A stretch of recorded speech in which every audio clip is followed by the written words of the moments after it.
Are you flying VFR and you get lost? Well, there's a really good pneumatic that you can remember to know what to do in this situation. And I call it, and every other pilot calls it the 5 C's, but I teach an additional one and I call it the 6 C's. So let's go over it.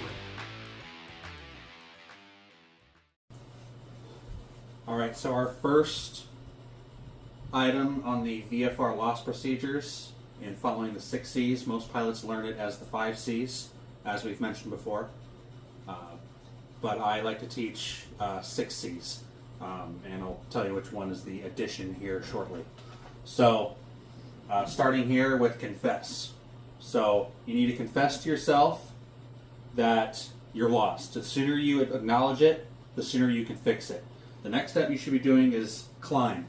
You're going to want to climb because you want to gain altitude if terrain and airspace allow. You'll see further, you'll be able to talk further, you'll have a better radar range, and possibly even get better radar contact for them to see your plane on radar. The next bit is the one that I add is circle. Now, it's not usually added in the 5 C's that most people learn for VFR Lost, because once you've climbed and you're trying to get reception, most people just intuitively know to circle. I just like to add it so that you remember to make sure to circle up there. Once you're at an altitude you think you're going to get reception, you're going to just continue to circle. Next one is conserve. You're going to want to reduce your power a bit. Do like a low cruise power setting for whatever your plane is.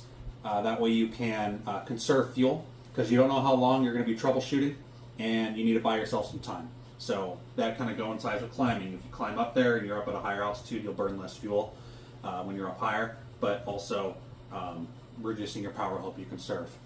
Next bit is communicate. You're just going to keep trying to reach out on every frequency you can. Try to reach out to prior frequency you were on, if you were on with flight following or on a practice area or something. Reach out on guard. Reach out to other airfields, CTAF, or even try to reach a close by airport's tower. Whatever you got to do to try to reach out to somebody. And once you get a hold of somebody, then comply with their directions on what to do from there. ATC will guide you, and they will help you. So that's it. This is in regards to VFR. There's different procedures for IFR, and I can go over that another time if anybody would like. Let me know in the comments, and I'll be happy to help. Thanks.